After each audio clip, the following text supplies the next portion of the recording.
मेरी उम्र 35 साल हो चुकी है। घर में सिर्फ भाई भाभी और इनका एक बच्चा ही मेरी फैमिली है। मैं घर के कामों को किए अपना वक्त अच्छे से गुजार लेती हूँ, लेकिन कई मर्तबा जब लोग या रिश्तेदार घर पर आए, मेरी बढ़ती उम्र फिर भी घर में बिठाई हुई है। जैसी बातें दिली तकलीफ का बाइस बनती हैं। बहुत से रिश्ते मुझे देखने की खातिर आते रहते हैं, पर हमेशा बाद में जवाब देंगे का कहकर घर से चले जाते हैं और फ़ोन पर रिजेक्ट कर देते हैं। वजह मुझे आज तक समझ नहीं आई कि आखिर क्या कमी है मुझ में। इतनी तालीम है मेरे पास जो लोगों के साथ सर उठाए बात कर सकती हूँ। शक्ल सूरत आँख नाक हर चीज़ बाकी सबके जैसी मेरी भी नॉर्मल है। घर के काम करना भी जानती हूँ, फिर भी सब मेरे इंसल्ट किए चले जाते हैं। कभी कभी बहुत गुस्सा आता है मुझे कि आखिर वो होते कौन हैं मुझे रिजेक्ट करने वाले।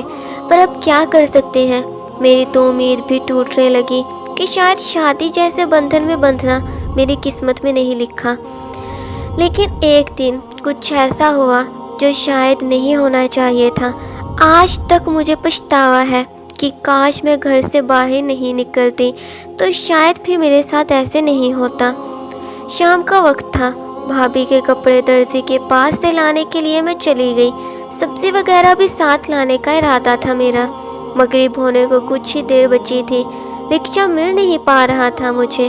तभी अचानक से एक बूढ़ी औरत मेरे पास आती, मेरी मदद करो, ये जो सूट तुम्हारे हाथ में है मुझे दे दो, मैं दवा दूंगी। न जाने इस औरत को कैसे पता चल गया कि इस शापर में सूट है। अगर मेरा वो सूट होता तो शायद मैं इसे दे देती, पर ये मेरी भाभी के कपड़े थे। अगर इन्हें दे देती तो घर में 1 माह तक मेरी शामत रहनी थी। मैंने अम्मा से इनकार कर दिया। वो हाथों को जोड़ती भीख मांग रही थी। आखिर इनका कद और जिसामत इस सूट के मुताबिक नहीं थी, फिर भी वो यूँ इस कपड़े को मांगे जाए। मैंने भी बेजार हुए, अम्मा आपको समझ नहीं आ रही है, मैं नहीं दे सकती ये सूट, ये कुछ पैसे हैं, ये रख लो आप। इन्हें 100 का नोट पकड़ाए मैं पैदल ही चलने लगी। लेकिन वो बूढ़ी औरत मेरे करीब आए, तो तुमने अच्छा नहीं किया, एक सूट ही मांगा था तुमसे, अपने पैसे अपने पास ही रखो, अब वही लेगा तुमसे बदला। पता नहीं किसका नाम ले रही थी वो। मुझे इनकी आंखों को देख खौफ आया, तभी भागकर वहाँ से चली गई। घर लौटने के बाद वो अम्मा का चेहरा नज़र के सामने बार बार आ रहा था मेरे। रात को खाना खाए मैं सोने की खातिर लेट गई। नींद आने में तो देर लगी, फिर भी सो चुकी थी। पर मुझे क्या पता था वो रात इतनी खौफनाक होने वाली है मेरे लिए। रात के पहर पहले तो मुझे यूँ लगा जैसे कि मेरे वजूद से एक ही कपड़ा उतर रहा है। फिर ख्वाब समझे मजीद गहरी नींद सो गई। लेकिन जान मेरी तब गई जब अचानक से अपनी टांगों को ऊपर उठाए किसी चीज़ का जोरदार टकराना महसूस किया मैंने। घबराती मैंने फ़ौरन से आँख खोली और पास लैंप को ऑन करने लगी, लेकिन मेरे दोनों हाथों को पकड़े तकिए के साथ लगाए मुझे अजाब से गुजारा गया। मेरी जान जा रही थी।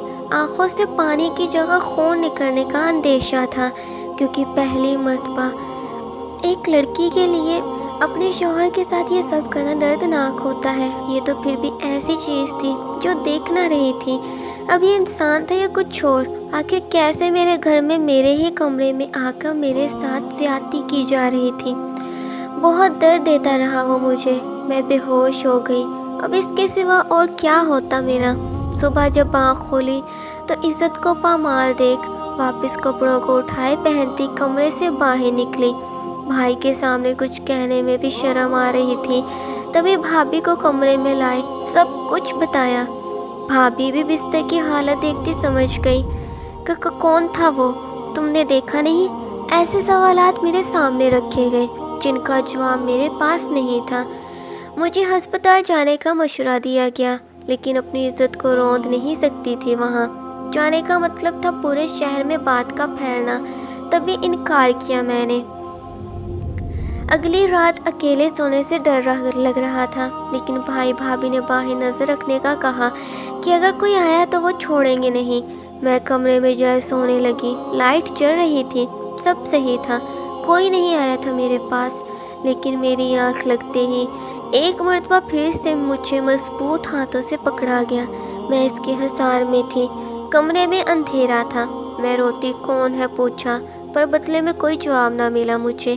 कल वाली अज़ियत से फिर से गुजरा जा रहा था। मैं मदद के लिए चिल्ला रही थी। भाई भाभी दरवाज़ा तोड़ने लगे, पर वो अंदर से लॉक था। जब तक वो तोड़ पाते, इस वजह ने अपना काम कर दिया। भाई भाभी हैरान थे कि आखिर कौन है जो यूं आ जाता है कमरे में। हमने पहरेदारी की, पर कोई नहीं आया। फिर कैसे, किसी की समझ में कुछ नहीं आ रहा था।